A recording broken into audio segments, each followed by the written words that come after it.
Jadi ini adalah kemudian yang ketiga yang saya ambil.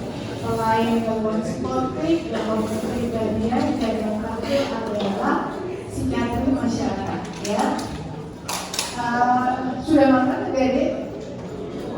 Belum yang ketiga atau bagaimana? Ya, di sini waktu-waktu kritis ya, ngantuk ya.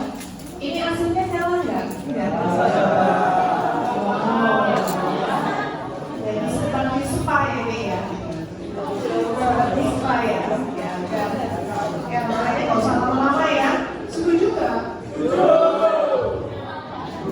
Jelas banget ya. Setuju dong. Ya, sama-sama kita berjanjian ya.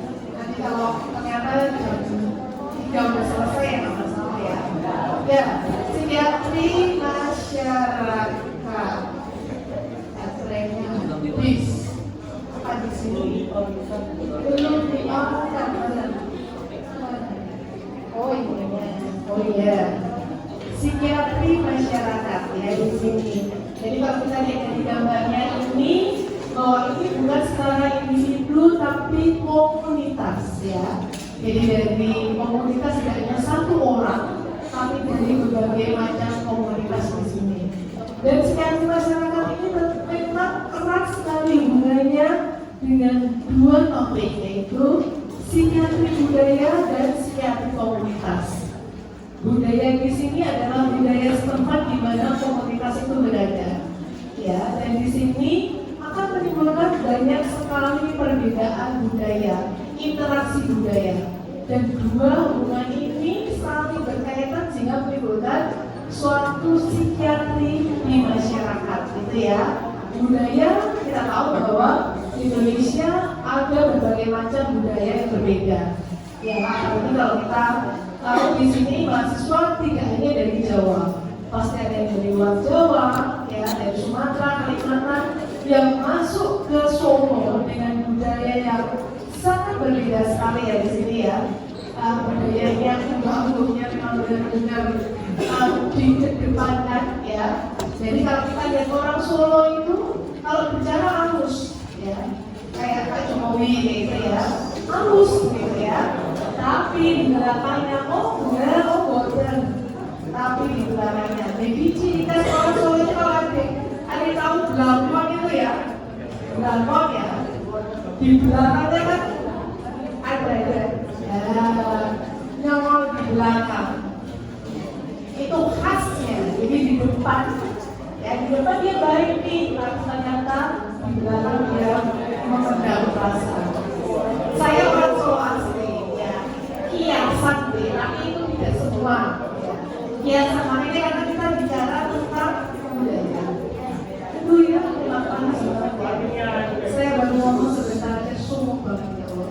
Ya, yang di sini menurut survei ya, jadi beban sosial ekonomi akibat gangguan jiwa ini merupakan peringkat keempat dari disabilitas adjusted life year. Ini menurut WHO. Jadi memang gangguan jiwa ini terjadi karena beban sosial ekonomi.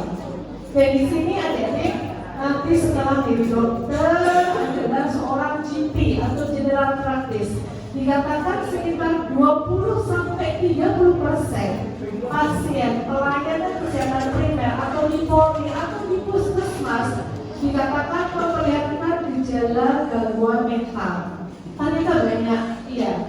Jadi kita lihat pasien-pasien yang ke puskesmas atau ke Polri, mereka memang mengeluhkan secara fisik, tetapi ternyata di sini dikatakan hampir sepertiganya itu mengalami gejala gangguan mental.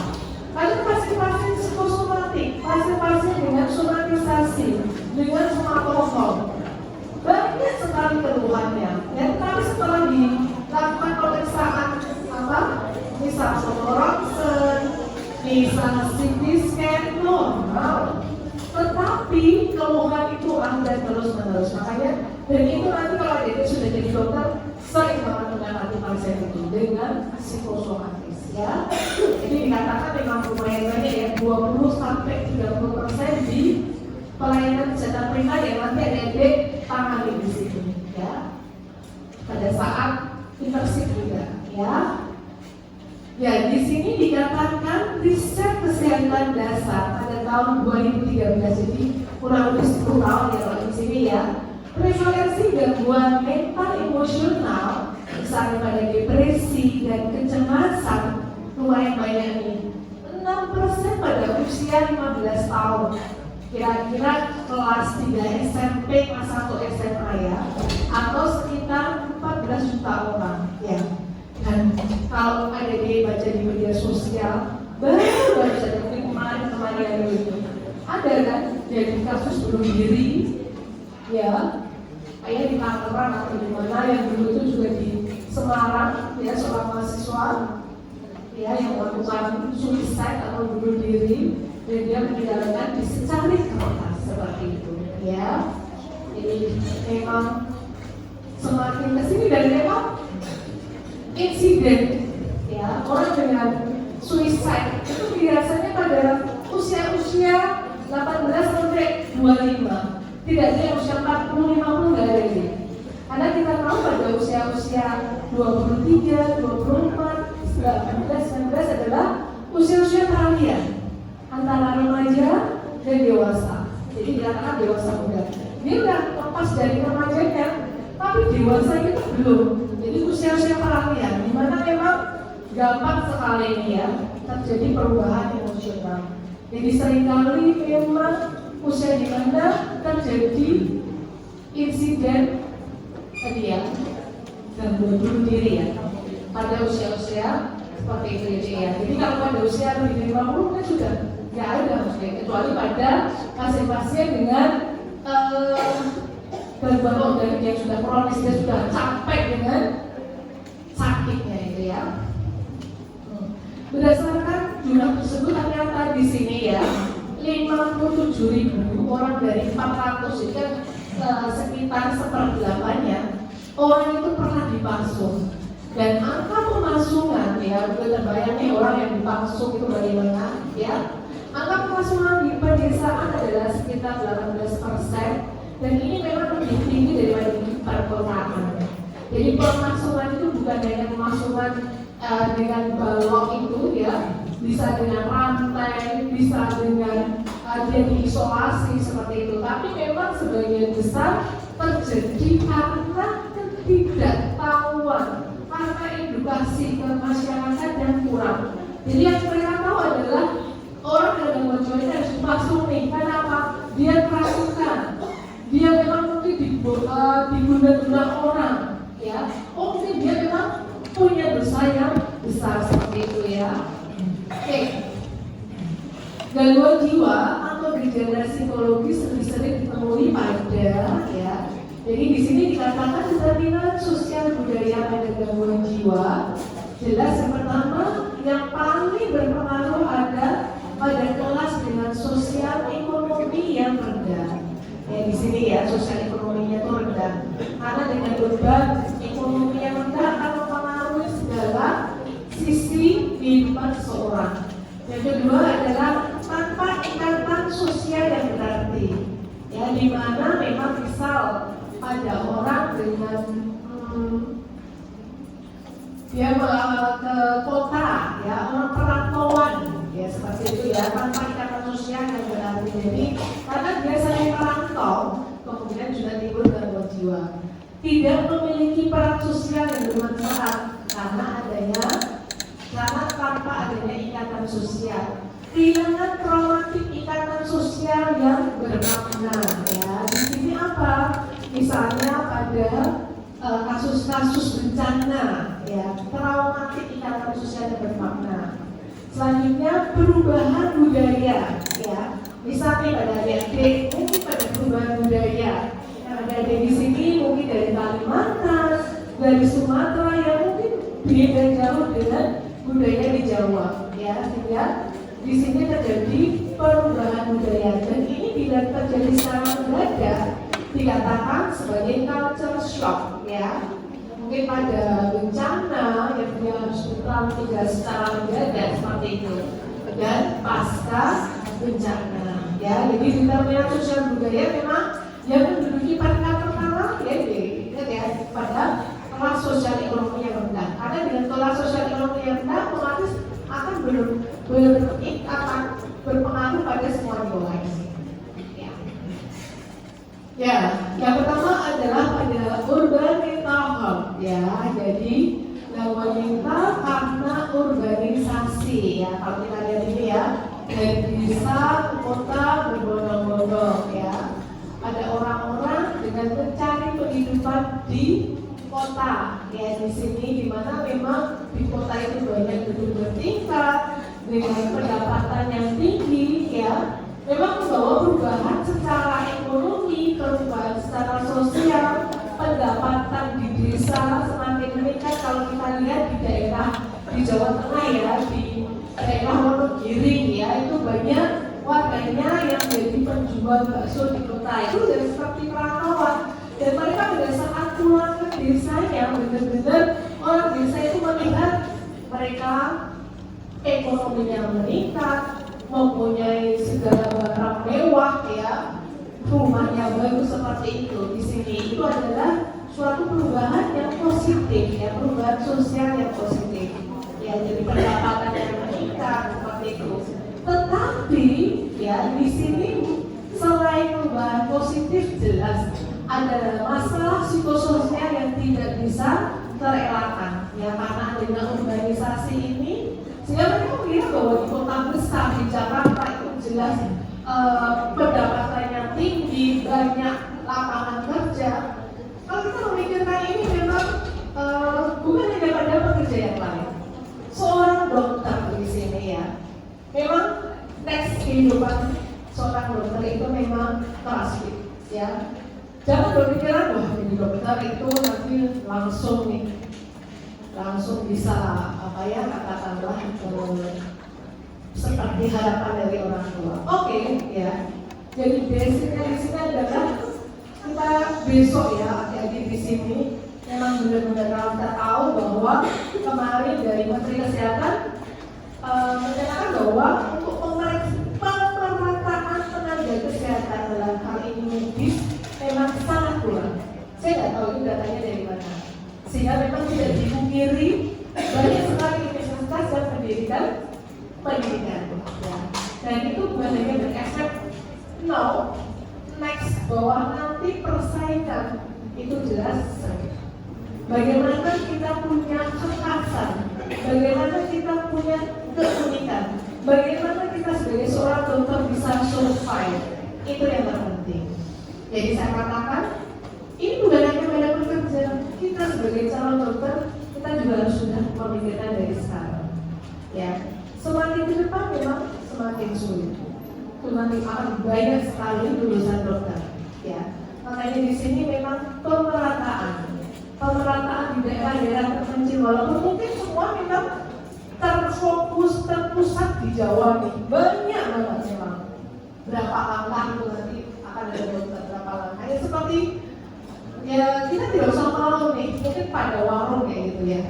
Oh di sana, mungkin masyarakat bisa tinggal milih nih, mungkin ya nanti karena kalau kita lihat mungkin kita bisa lihat di sini karena kita masih di universitas negeri ya. Tapi next selanjutnya banyak sekali universitas swasta didirikan karena memang kita sudah open banget. Apalagi kalau nanti kita kedatangan dokter-dokter dari luar negeri, ya. Bagaimana kita bisa survive, ya? Mungkin untuk pemerataan kita bisa ke pedesaan, ke benar-benar desa, benar-benar daerah yang butuh tenaga, ya di situ. Makanya mungkin target dari Menteri Kesehatan memang di situ, pemerataan di sini. Kalau semuanya terfokus di Jawa, ya memang kita mungkin sulit akan survive, ya. Mungkin pandangannya seorang dokter, ya, tapi itu butuh proses, ya. Kita tahu bahwa bayaran seorang dokter yang baru lulus itu kadang memang, ya, tidak sebanding dengan biaya yang dikeluarkan, ya. Tetapi kita tidak akan berprinsip pada secara materi. Kita sebagai seorang dokter, kita bisa menolong orang. Seperti itu, prinsipnya di situ gitu. Nanti materi itu akan datang dengan sendirinya. Jadi kalau suatu stigma ya bahwa lulusan ya dari UNS itu biasanya pasiennya itu banyak ya. saya berada dari Prof. Aris ya. Karena kita kepada pasien, ya pada pasien itu tidak hanya memberikan resep, tapi kita memberikan edukasi, kita memberikan pelayanan yang maksimal, sehingga pasien itu akan merasa puas. Dan pasien itu dengan puas dia akan kembali dengan sendirinya, gitu ya. Nah itu sudah memang dari dulu seperti itu. Sejak saya koas ya, sejak saya klinik kayak itu. Jadi memang karena kita orang Solo ya, dari edukasi ya, edukasi itu penting kepada masyarakat. Ya, tidak hanya kita merasakan enggak, tapi kepuasan dari pasien itu yang menjadikan pasien itu akan kembali dengan sendirinya. Ya, itu yang terpenting. Jadi semoga bukan stigma ya, budaya itu akan terjaga sampai sekarang, gitu ya. Terbukti dong, insya Allah. Karena suami saya juga dokter juga, ya. Satu angkatan deh. Satu angkatan, ya. Kita tahu dari satu angkatan. Satu angkatan ternyata seperti itu ya. Saya juga suami sama ya. Kembali ke ini ya. Tadi saya bilang jam 3 ya. Itu lebih jam 3. Saya juga mau pulang. Masalah psikososial di sini jelas ya, terjadinya anak jalanan. Karena memang orang tuanya fokus untuk mencari uang, ya. Apalagi pemuda-pemuda, tidak muda itu ya, akan jadi anak jalanan. Kekerasan sosial, penyalahgunaan nafsa dan laporan. Yang keempat, masalah psikososial ini memang sering terjadi pada korban mental health ya. Mereka mengira bahwa di kota besar itu sesuatu yang menyenangkan, banyak pekerjaan, uang banyak, tetapi memang di sini nih efek negatifnya. Makanya tadi saya maksudkan apa? Kita tidak melihat dari pekerjaan yang lain. Pekerjaan kita sendiri sebagai dokter ya, next nanti bisa jadi seperti ini ya. Saya membuka mata dengan ya, walaupun ya semoga itu kita bayarkan. Susah gitu ya, kuliah di kedokteran susah kan? Gitu ya, ya makanya semoga itu kita bayarkan nanti setelah dia di kedokteran. Ya kan kita nggak tahu ya di kedokteran. Ternyata dia ambil sama malaikat. Ini mungkin jadi tidak ngantuk karena sumuk ya. Ya. Yang kedua adalah mental health after disaster. Ya, di sini kalau kita lihat bencana bisa karena alam, ya, bisa karena manusia. Bahwa pada alam gempa bumi, banjir, gunung meletus, manusia. Kalau sekarang kita lihat ya peperangan di Palestina, konflik sipil teroris akan menyebabkan masalah psikososial dan trauma. Apalagi pada anak-anak. Atau pada remaja akan menyebabkan PTSD, Post Trauma Stress Disorder. Karena apa?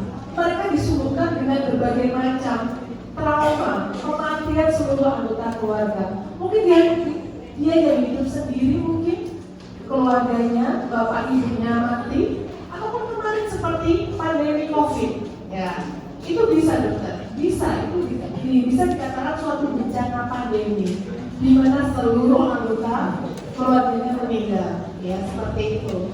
Dan di sini digambarkan seorang anak di belakangnya tank, ya mungkin bukan hanya PTSD, dia tiap hari disuguhkan dengan peperangan, disuguhkan dengan konflik. Yang mereka mungkin masa-masa di sini adalah masa-masa dia senang, masa dia bermain-main. Mereka rampas semua itu karena adanya konflik, adanya peperangan, ya. Ataupun adanya gempa bumi, banjir, gunung meletus yang memang menyebabkan lingkungan sekitar porak-poranda seperti itu ya.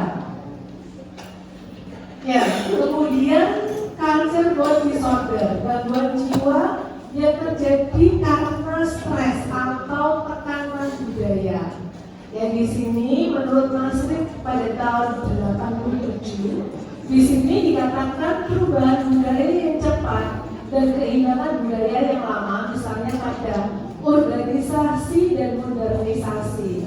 Dan kalau kita lihat desa ya sekarang sudah banyak kita dapati orang-orang dengan modern, ya orang-orang yang hampir sama dengan perkotaan. Karena apa di sini dikatakan perubahan budaya yang cepat dan kehilangan budaya lama. Dan yang kedua adalah kontak dan interaksi budaya, misalnya kawin antar suku, agama, dan transmigrasi. Dan di sini dikatakan fenomena yang terkait dengan budaya adalah suatu sindrom atau kumpulan gejala psikiatri. Pada PPDB 3 masuk di sindrom terkait budaya. Maksudnya ya, yang pertama adalah kesurupan. Ini di Jawa ya. Di Jawa ya, kalau bahasa kesurupan itu di Jawa. Itu kemasukan sesuatu hal yang goib ya. Maka dikatakan secara medis ya, secara medis ya, kesurupan adalah perubahan kesadaran yang awalnya itu kosmetis, jadi dia dalam gelisah secara frontalis, dan disertai tanda-tanda yang tergolong dalam gangguan disosiatif atau kepribadian ganda atau merupakan gejala serangan akut dari gangguan psikotik schizofreniform atau gangguan psikotik seperti schizofren yang kalau kita ingat kemarin kriteria diagnosa dari schizofren apa? Adanya 3T, 4D, adanya halusinasi auditory, adanya waham kan ya. Tapi ini bersifat akut ya. Kalau kasus kesurupan ini, kalau kita lihat ya bahwa ini menjadi perubahan kesadaran ya, kesurupan, karena kesurupan itu kadang pada sekelompok orang ya, di mana memang di sini gangguannya bersifat disosiatif atau kepribadian ganda ya. Di sini ya, memang karena ini berhubungan dengan budaya setempat ya di Jawa. Jadi orang dengan kesurupan itu kalau di Jawa menganggap bahwa ini kemasukan sesuatu yang belum goib. Tapi kalau kita, di sini bisa saja gangguan psikotik seperti schizofren ya di sini ya. Ada kesurupan. Kalau di Bali itu dinamakan bebainan. Bebainan itu maksudnya apa? Jadi kemasukan bebai ya. Digambarkan seperti ini deh. Roh yang dapat mengganggu atau menyakiti manusia. Jadi hampir sama dengan tadi dikatakan kerasukan. Jadi di sini adalah perubahan kesadaran yang disertai dengan perilaku agitasi, mendadak, bingung, halusinasi, gejala emosi. Episode ini cepat hilang dan disertai periode amnesia. Ya, kalau kita lihat dari di sini, dari gejalanya berbaikan di sini atau Bali di sini, kok ada perubahan kesadaran nih, ada agitasi. Bagaimana dengan aura pada gangguan epilepsi? Karena di sini dulunya ada periode amnesia, dia lupa, cepat menghilang, gitu ya. Jadi alangkah baiknya memang kalau kita mendapatkan orang dengan berbaikan ini, kita screening dengan ini. Tetapi kadang kita berhadapan dengan budaya setempat yang kadang menolak bahwa berbaikan ini ya karena dia masukkan ini roh yang dapat mengganggu atau menyakiti manusia. Ya, walaupun kita tahu bisa saja memang itu merupakan suatu aura epilepsi. Ya. Selanjutnya cekik itu di Jawa Tengah ya, tapi mungkin di daerah, bukan di Solo ya. Kalau di Solo memang saya belum pernah dengar ya tentang cekik ini. Histeria konversi dengan kejang-kejang seluruh badan, kesadarannya menurun. Di sini cluenya juga ada, sebelum jatuh kejang selalu menunjukkan seperti orang tercekik lehernya ya. Dan sebagian besar mengalami halusinasi visual. Jadi seperti dia melihat sesosok orang atau sesosok bayangan yang tidak dilihat oleh orang lain. Dan masyarakat lokal di daerah Demak menganalisa fenomena cekik sebagai gangguan dari hantu cekik yang muncul setahun sekali. Ya, di sini ya, memang karena ini budaya di daerah lokal di daerah Demak ya. Dikatakan bahwa sebagai bagian dari kesusahan, tetapi bahwa kita ingat kalau ini ada halusinasi visual, itu memang erat kaitannya dengan organik deh. Jadi ya tadi yang dikatakan kejang-kejang seluruh badan, kesadaran menurun. Sebelum jatuh kejang selalu menunjukkan seperti orang tercekik, ada halusinasi visual. Alangkah baiknya memang kalau pada pasien-pasien cekik ini bisa kita lakukan pemeriksaan penunjang EEG. Kenapa? Di sini ada halusinasi visual. Apakah dia ada epilepsi? Apakah dia ada tumor otak atau yang lain? Seperti itu ya. Adanya perlibatan pembuluh darah seperti itu. Tetapi karena kita harus hati-hati karena kita berhubungan berhadapan dengan masyarakat lokal ya seperti itu. Tapi kita juga harus tahu di sini bahwa bisa saja ini merupakan suatu gejala awal dari gangguan pada koro. Ada yang dari Sulawesi? Tidak ada ya. Ya. Ada. Sulawesi sampai Solo ya. Dan di sini ya yang pas di sini, dia itu panik ya. Panik disebabkan adanya waham ya. Jadi pada orang itu para waham bahwa alat kelaminnya itu masuk dan menghilang ke dalam tubuhnya sehingga dirinya itu akan mati. Wow, gitu ya. Pada umumnya terjadi pada laki-laki. Panik dong, ya.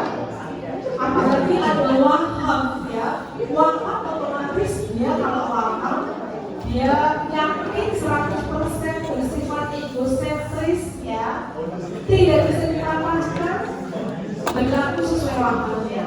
Mungkin kalau ini awalnya memang ada orang yang memang tidak punya waham dan waham ini dia keluarkan pada masyarakat sekitar.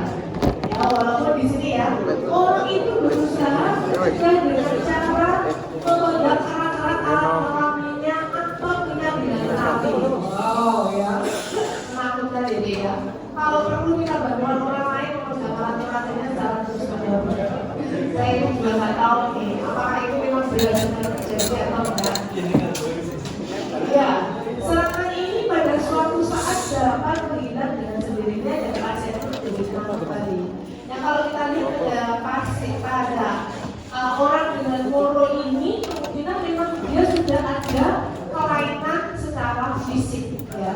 Tapi dia sudah berantakan, dia sudah punya waham nih bahwa ini ya alat terapinya itu akan tergabung sehingga dia bisa tiba-tiba mati waham dia nih.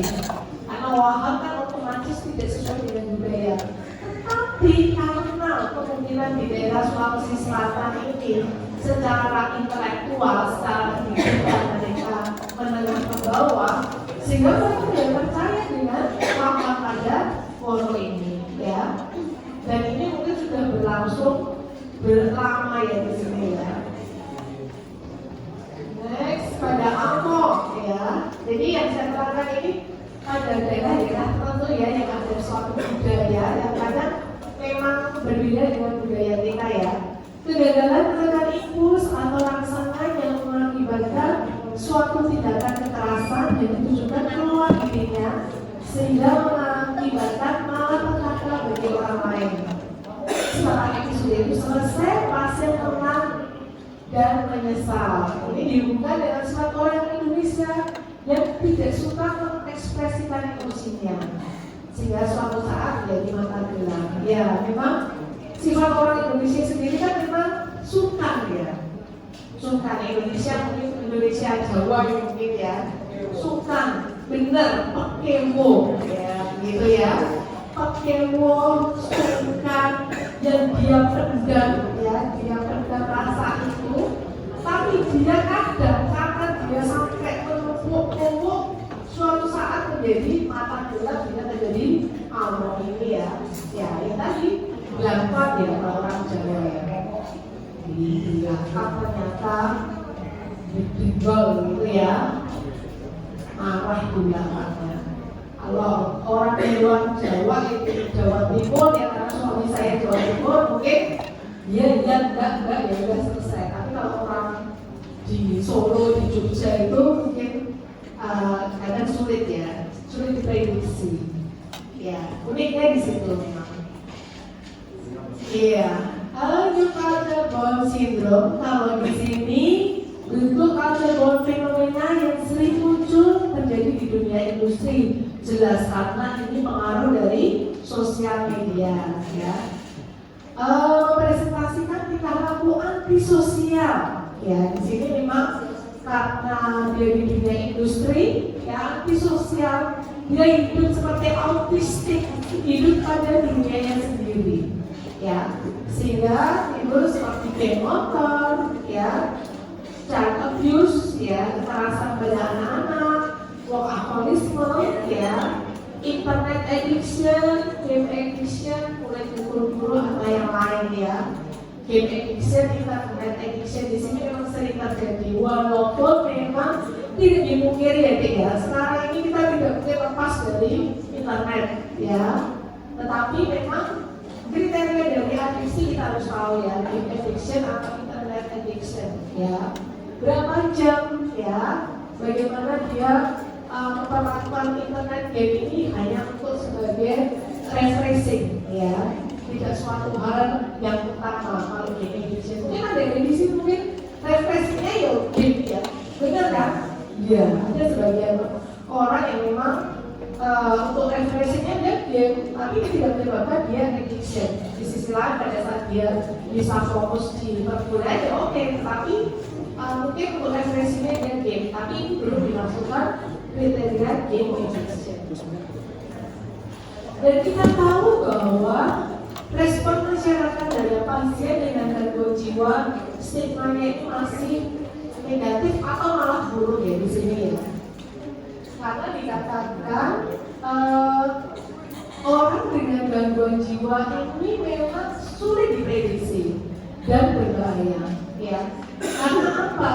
Karena memang orang dengan gangguan jiwa ini dia sulit untuk mendapatkan pelayanan kesehatan yang maksimal, yang optimal. Jadi memang kita di sini sebagai calon tenaga kesehatan, calon dokter, ya di sini saya katakan sebagai calon dokter yang mungkin tidak mungkin semuanya ada di kota-kota besar, ya, di sini, ya. Jadi memang benar-benar edukasi kepada masyarakat itu penting sekali, ya. Bisa stop dulu ya, Dedek. Ya.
Siapa gitu? Gitu.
Ya, saya berikan ya, respon masyarakat terhadap pasien dengan gangguan jiwa. Masalahnya adalah pasien dengan gangguan jiwa ini adalah sulit diprediksi dan berbahaya karena mereka menganggap orang-orang dengan gangguan jiwa ini memang mengamuk, membahayakan, ya, membahayakan lingkungan sekitar. Yang kadang memang stigma orang dengan gangguan jiwa ini malah mereka itu dijauhi.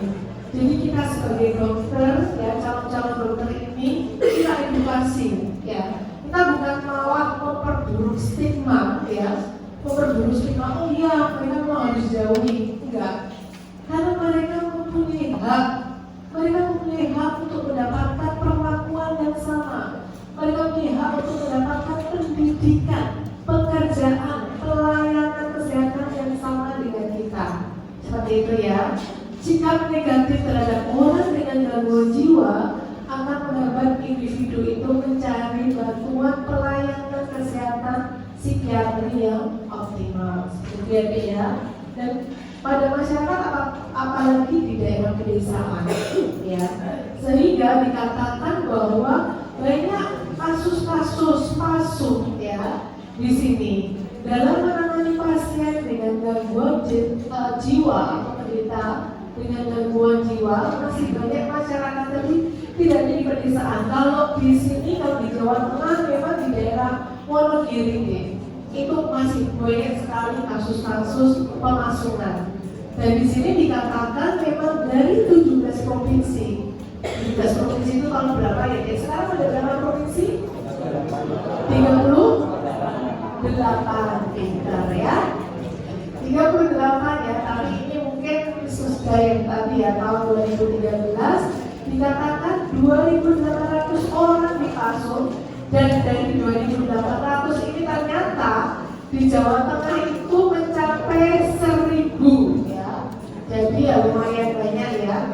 Dan mereka mengatakan bahwa cara pasung adalah cara yang efektif untuk keamanan lingkungan. Tetapi kita tahu bahwa pasung ini adalah suatu tindakan yang tidak berbalik kemanusiaan.